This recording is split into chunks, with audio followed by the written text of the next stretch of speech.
Hello, and welcome to Appleton Engaged. I'm your host, Timber Smith, DEI coordinator for the city of Appleton. And I'm Andy Anam, the communications manager for the city.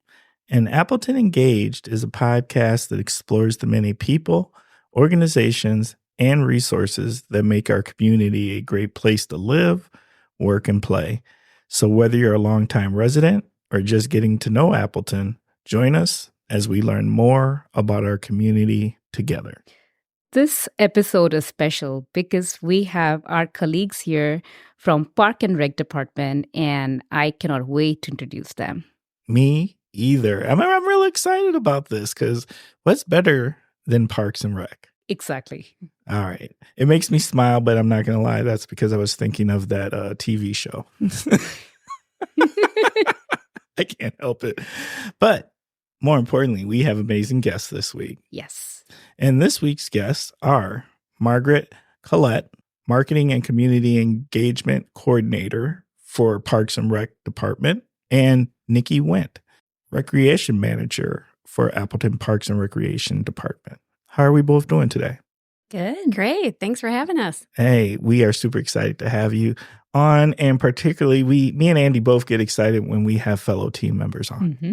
People need to learn more about our city. Okay. So, you ready to jump in? Yeah, let's do it. All right. Can you please tell us about yourself and your association with Appleton and the Fox Cities region? Margaret, can we start with you? Sure. I have lived in the Fox Cities area my whole life. A little bit north of here, but I've lived in just outside Appleton for the last 20 years. I have 3 children, and I actually stayed home with them when they were younger. So we were involved in everything parks and recreation since they were little. So love everything that the community has to offer. So I was very excited when I joined the team about 6 years ago and love promoting everything that we do here in the community. So fun to see all the people sign up and go to events and go out and take pictures and watch everyone participate in all of our programs. So it's been a great, experience. And I'm Niki Wendt. I have been with the City of Appleton for 16 years, started as a recreation supervisor, so did all the hands-on programming and got to see firsthand the impact that we had in working with the community. A fun fact, I grew up a Park and Rec kid. My mom worked for the Parks and Recreation Department when I was little, so my first job was when I was 12, teaching a tumbling class to preschoolers. And ever since I was 12 till now, and I won't say how many years that is, I have always worked in Parks and Recreation. There was not a year that I did not have a job in Parks and Recreation. So this is a passion of mine, certainly. Love to see the impact that we do. I also have 3 kids. We do live in the Fox Cities area, and they have been involved in a lot of our programs over the years, whether it's sports or dance or things like that. So it is fun for me to get to see how the staff interacts, how this impacts the community, just the different groups that we get to serve. So it's definitely been a blessing to work in this community that really embraces recreation. So feeling very fortunate. I think Parks and Recreation is one of those things like it always brings back a little nostalgia because I think many of us have had the opportunity to be in one of those programs, whether it was something that taught us how to swim or how to play basketball. We had some, or softball or whatever it was. And so, I don't know, it just makes me smile when I say Parks and Rec outside of the TV show. And we do get that. I've been called Leslie Knope. They ask, are you the Leslie Knope of Appleton? And I'm like, sure. Yes. I've never seen it, unfortunately. So I hate to admit that. But No. So no, yeah. Okay. Well, can you please tell us about the resource? Sure. So there's a lot that goes on in Parks and Recreation, and we have 4 different divisions actually throughout our department. So we are one of 4. So there's recreation, there is Parks Division, we have golf course because we do operate a municipal golf course, and that's Reed Golf Course, which is amazing for a city to have something like that. And I mean, shout out to our golf course superintendent, Jeff, and the clubhouse supervisor, Brian. They do a fantastic job over there, and we're very fortunate to have a gem like that right in the middle of the city. And then we have facilities management as well. So we're a little bit unorthodox as far as a department goes, but a lot of our focus, what Margaret and I work on, is the Parks and Recreation side of things. And Margaret also supports Reed Golf Course with some of their marketing. So as far as the recreation side of things, I mean, we're serving thousands of people every year, from young infants that might be in a parent-taught swim class all the way through. I mean, some of the people that attend some of our special events are our older population. They're in their 90s, and it's just great. It's great to see people getting out in the community and having the physical activity that we're able to provide through our programs in our parks. And I think the mental health piece of getting out in the parks and how important, we hear about that all the time. There's also we have a huge focus on youth development. So a lot of the programs that we do offer are youth focused, and we see quite a need for that in the community. And we'll talk more about some resources that we have there to get people involved. But for us too, there's that social impact. So we do a lot of things that we try to bring the community together, whether it's through free or low-cost special events. And again, we'll kind of get into some of those things later, but this is a big part of what we do, is not just the physical part of it, but the social piece and creating, environmental sustainability through our parks. So I'll let Margaret kind of hit on some of the parks facts that might be of interest. Yes, some people may not realize, but there are 32 parks in Appleton, in the city of Appleton. We have 4 community parks. Could you name them? I couldn't name them. Well, nope. So community parks are our larger parks that most people probably have heard of, are Herb and Pierce, Tallulah, and Appleton Memorial. And then we have the rest of our neighborhood parks. So, every neighborhood in the city has one that you can walk to pretty much. So it's kind of neat to see, I feel like every neighborhood has their park, which is really kind of cool. So, and then also, as Niki said, Reed Golf Course is a big part of that area. We have a new park. I guess it's not really a new park, but a new, all of the facilities will be opening amenities over at Lungard Park coming this summer up on the north side. So that's very exciting for us. So there's just a lot to do. We have, I can't tell you the number, but the trails as well. So there's so much out there. If you take a look at our website and things like that, you don't even realize the amenities that are out there. Oh, no doubt. Just the fact that you said 30 some parks already gave me pause. Mm-hmm. And then Niki, I'm going to go back to something you said. The fact that the programming really spans all the demographics, right? Because I like to call the phrase 8 to 80. You literally serve 8 to 80. Yeah, absolutely. There's certain areas that we focus on more heavily just based on needs. We just completed a community, interest survey, just wondering what the community wants from us. I mean, we can think of trends and what we're doing is great, but until we hear from the community, and we also engage some city leadership just to make sure we're on the right path. And part of that was just part of our big strategic initiatives that we were creating this year. And we like to be able to do the stuff for the young ones because that's important. And we figure if we start them when they're young and offer things for them when they're young, they hopefully stay with us because we do have a lot to offer. And, whether they start at a young age in our T-ball program and then they're still playing with us when they're in 5th, 6th, 7th grade, whatever that may be, that's success to us, right? They're coming back. We're delivering on what we're promising them. We are big focusing on our core values for youth sports. So I know a lot of times people have a hard time deciding where they're going to do their youth sports through. And we have an amazing community that has numerous resources for youth sports, and they're all great. It just depends what your family wants. So we certainly have, tried to build on our values and communicate that so that people know what they're going to get. And I think it's great to see. But we do. I mean, we don't do a ton of older adult stuff just because we like to defer some of that to the Thompson Center and stuff. They do a lot of things, but we'll do bus trips and we'll do some special events and just fitness programming for different age groups. So we really do span a bunch of ages. 8 to 80. There you go. And I can vouch for that. I'm a mom who uses Park and Rec all the time to keep my son busy. So my question is I can see the weather is warming up outside. So what are your programs for the spring and summer season? Well, we have just kicked off our registration for our spring and summer programs. One thing we want to point out is that typically we mail out to all city residents our spring and summer guide. This year, we had to use our resources a little differently, so we are only providing that guide online. So you can find that on our website at appletonparkandrec.org, and it's very easy to page through right online. So resident registration actually opened on Wednesday, this past Wednesday, and then non-resident registration will start on next Wednesday on the 20th. But I can just tell you a few of the wonderful things that we have planned for this summer. We've got some of our staples. We have baseball and softball and t-ball coming up.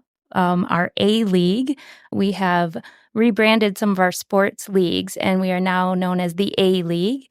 So it is a great program to start off. We take them, we start at 4 years old if you want to get your son or daughter into t-ball. And then so that registration is open for another month or so.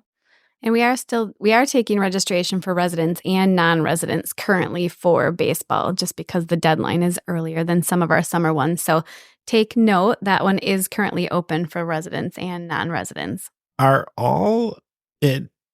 See, I would have only thought registration would be available for residents. So is there other programs where non-residents can also register for those?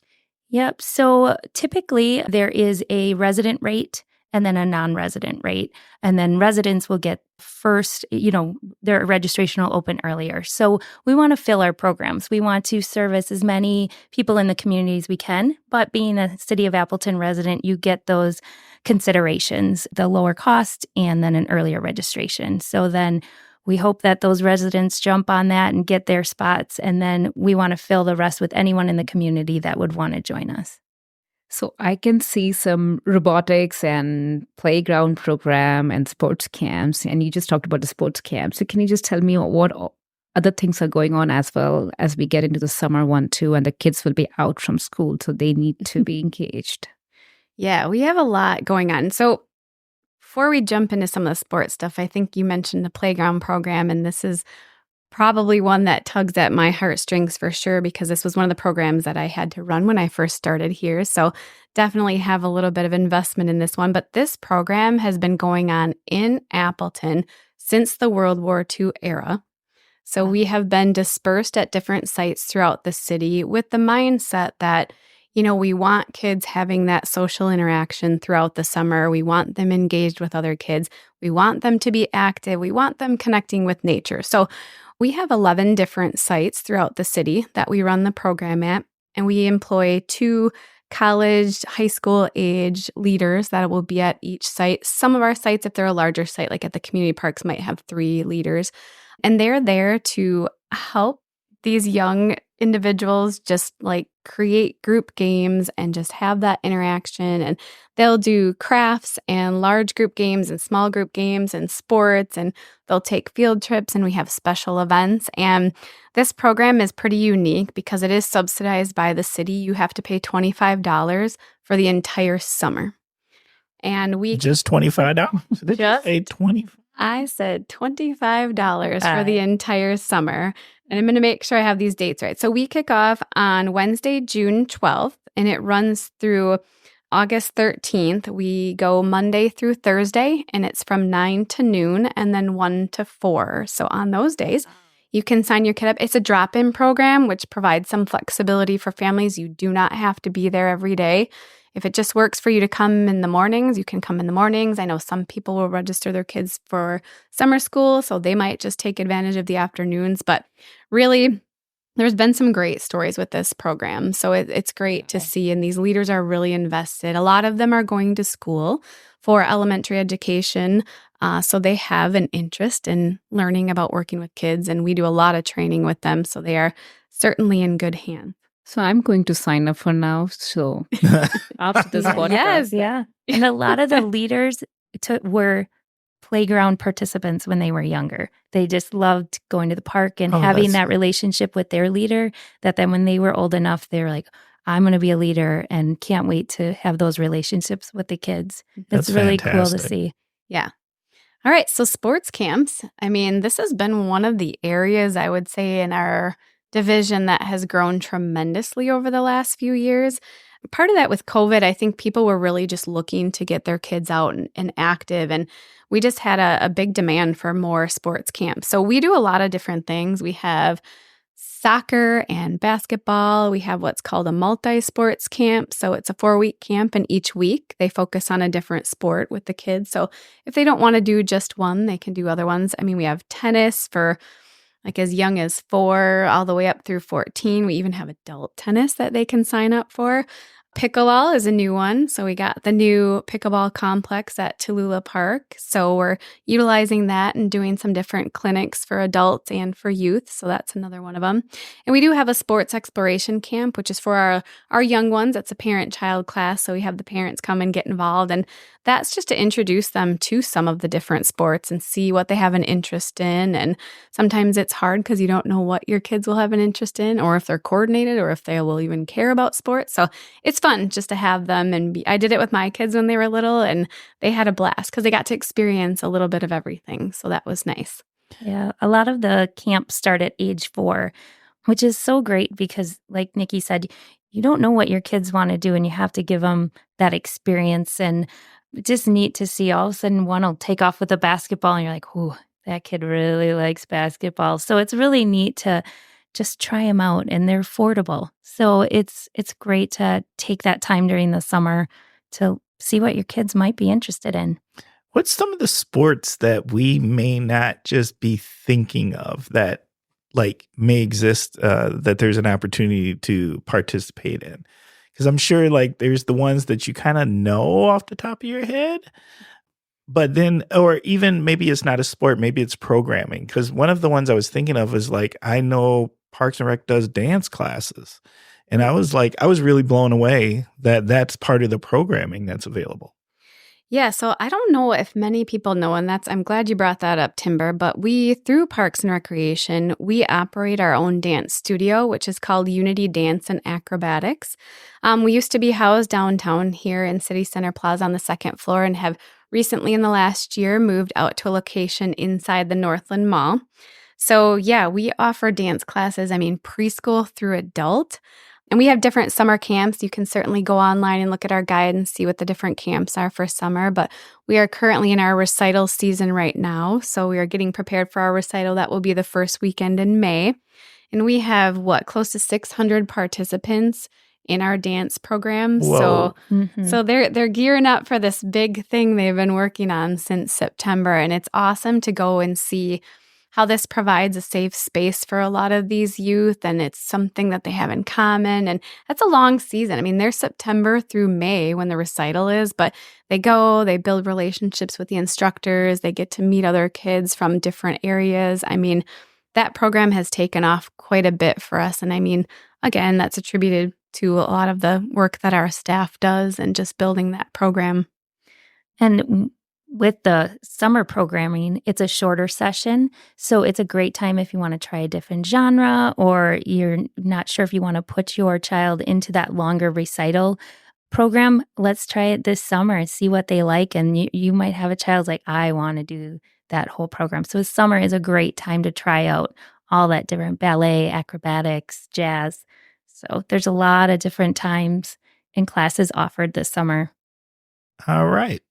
Is there a story you can share with the Appleton Engaged listeners that'll help them understand the impact of these resources?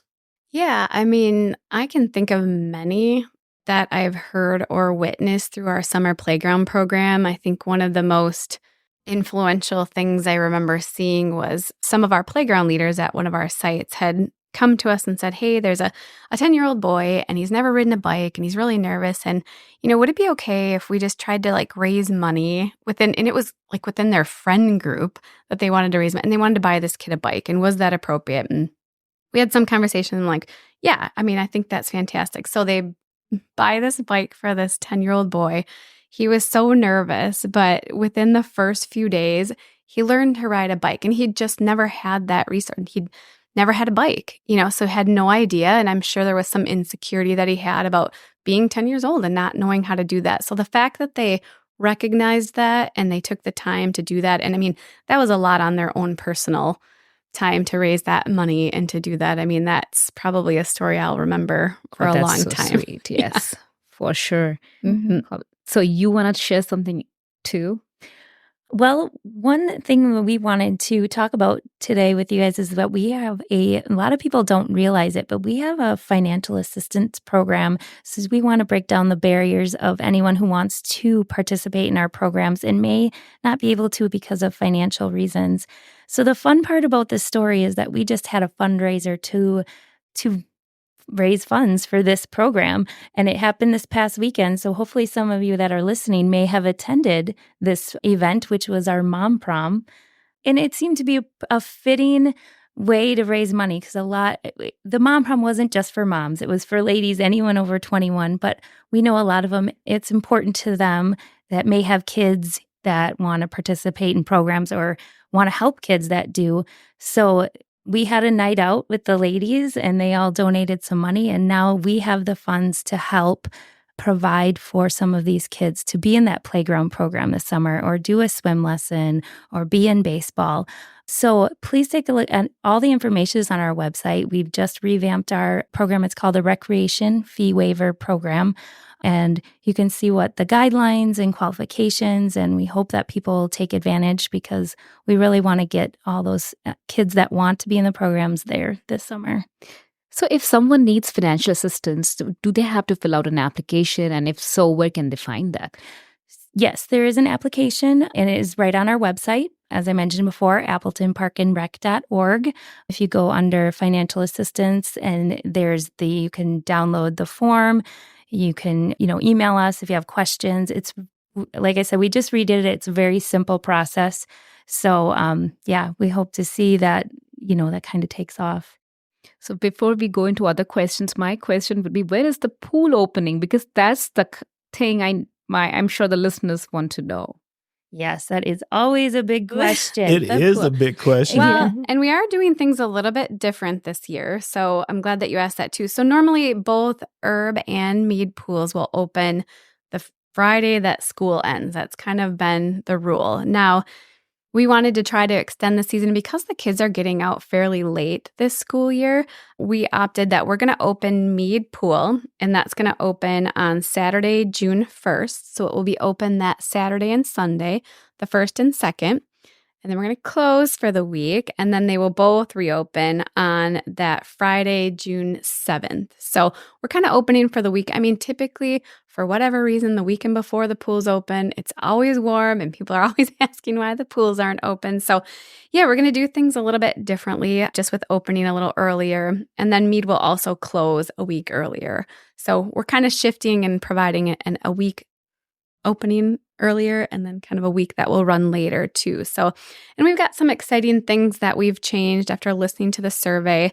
We're offering a tot time that's going to be on Friday mornings just for, is it 3 and under? 6 and under. 6 and under. Yep. At Herb Pool. So that's something you can check out if you have young kids and you're intimidated to go. Sometimes it gets busy on really warm days. So we're trying to listen to what people have to say and adjust some of our schedules around that just based on what we've heard. So yeah, pool season is exciting and it is fast approaching. It is. Yeah, we're very excited.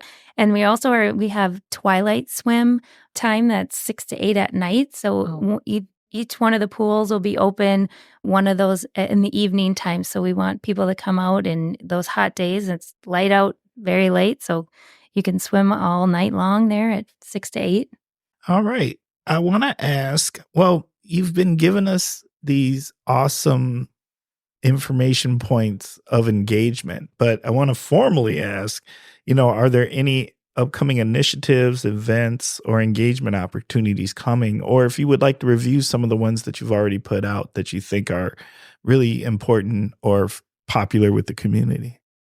Yes. So fortunately, again, we live in a community that really wants to get involved. And we've seen this more over the last few years of people asking us, how do we get involved? How do we get involved? And I know Margaret and I sat down and I'm like, man, we got to make a list of these opportunities because I'm emailing people and you're emailing people. So we did. We came up with a sponsorship guide, which outlines different opportunities that we have available, whether it be advertising in our guide, It could be sponsoring a special event that we have. So again, a lot of our special events are subsidized. We want to keep them free or reduced cost for the community because we think that that community engagement piece is really important. So if people want to get involved with those and help us sponsor that, you can sponsor a playground program site. So as I stated, we have 11 sites throughout the city. They're all looking for sponsors for that. The studios, the recital, there's a lot of ways that you can get involved and help sponsor. I know we're always looking for volunteers for some of these special events. Some of the larger ones, it takes some extra hands to pull off. So if you have, even students that are looking for some service hours through high school, we've had individuals that we've helped through that, or just retired adults that are looking to just get back involved in a one-day event and just want to see the kids. We're always hopeful that people will want to do that. We have a great volunteer base already. All of our youth sports rely heavily on volunteers to be the coaches. So we work with over 500 volunteers a year already. A lot of that through our youth sports, but we're always looking for more people to get involved. Yeah, even in our parks program, we have a group, though, if you've been to our Scheig Center Gardens, we have a group, Friends of the Scheig Center Gardens, and they come out and help and do all of the work around in the garden on Tuesday mornings. So if you have a green thumb and you're looking at wanting to help out with that, that's definitely a group to look into. They do a beautiful job. I remember we went to the luncheon. Oh my God, I saw the work they did. Cannot believe that. Beautiful. Mm-hmm. And that's kind of a hidden gem in the city, too. I feel like the Scheig Center is located in Appleton Memorial Park. It used to be Gardens of the Fox Cities. We took that over in 2014. There are so many trails throughout the back prairie there that's beautiful to walk. We have our story walk that goes through the prairie. So if you have young kids, we partner with the Appleton Library. We change the storybook every month. So it's just a fun thing to go and do with your kids. It's free. It's just something to walk around. And there's different gardens within the Scheig, like the Rose Garden and so it's just, if you haven't been in a long time, it's definitely worth a trip, and it's right by the playground, so you can do that and then take them to the playground. Who can people contact if they'd like to learn more? Well, you can definitely go to our website, and on there you can get information. Our sponsorship guide is on there. In there is Niki and my contact information. You can get in touch with us. Our whole staff is on there if you want to get in touch. There's a volunteer opportunities on there as well. So just head to our website. It's all in there and in the guide. At this time, we're going to get ready to start wrapping up, but I got one more good question, and that is this. Is there anything that we didn't ask today that you would like to share additional information about? Yeah, I think it's a good time of year for us to talk about the seasonal hiring that we do. So we are currently in the hiring process for all of our summer staff. So, lifeguards, sports camp instructors, playground leaders, umpires, we need grounds crew, we need people to work at Reed Golf Course. And, one of the focus that we've had is how do we get some diverse representation on the staff so that kids can associate some of that. I think we're just looking for people to get involved. So if you have an interest in working in recreation or the ground side of things, there's a lot of opportunities that are listed on our website. As Margaret had mentioned, there's an employment link, so you can go and find all the opportunities there. Okay. Well, thank you very much. And we've got one more thing left to do here, and that is shout outs. Who'd like to start off their shout outs? Well, I'll start just kind of being the manager of the division. I certainly want to give a shout out to my amazing and dynamic team. This is a group that is huge into collaboration. We really do. If you think of the true definition of team, these guys are it. They're awesome. They're a great group to work with, do a ton for the community, love being involved. So shout out to the recreation team. Well, I'm going to do a shout out to our grounds staff, our park staff. They do such a great job keeping up all those 32 parks. So shout out to Greg Hoekstra, who is our grounds manager, and his staff. They do a wonderful job, and they also help us when we have programs and events. They're there helping us make sure that everything is set. So big shout out to them. Okay. Well, Margaret and Niki, thank you so much for spending Can I say one more thing, Timber? Of course you can. I just want to say follow us on Facebook and Instagram, because everything may be on the website and the guide, but we do some fun community engagement programs pop up throughout the summer. So sometimes we kind of have a last minute idea and we're like, hey, come and do this. You might win a prize. So make sure you follow us on Instagram and Facebook for those fun things coming all summer. Oh, that's a necessity. Okay. We'll make sure that we include that in the podcast notes and we'll put a link to it. Perfect. Yeah, thank you. All right. So at this time, we want to say thank you for spending time with us on Appleton Engaged, and we're going to start wrapping up this episode. So Appleton Engaged listeners, I want to say thank you for spending time with us. Thank you for giving us your minds and ears. Thank you for caring about this community. Thank you for tuning in to another episode to learn more and more ways to engage this community and make it a better place. We are a work in progress. We're trying to become the best podcast in Northeast Wisconsin, and we need your help to be able to do that. So please feel free to reach out to us with your ideas on how we can improve this podcast, or if you would like to be a guest, or if you would like to recommend a guest, please feel free to reach out to us at diversity@appleton.org. Once again, that is diversity@appleton.org. And then there's one more thing that I need from you, and that is this. While you are listening to this podcast, take a moment and press the subscribe button. And if you got a few more moments, fill out a review and let us know how we're doing. And what this does is it improves our analytics. And the better analytics we have, the more eyes and ears learn about Appleton Engaged. We think we have something really special here, something really beneficial to our community, and we would love for more to learn about it.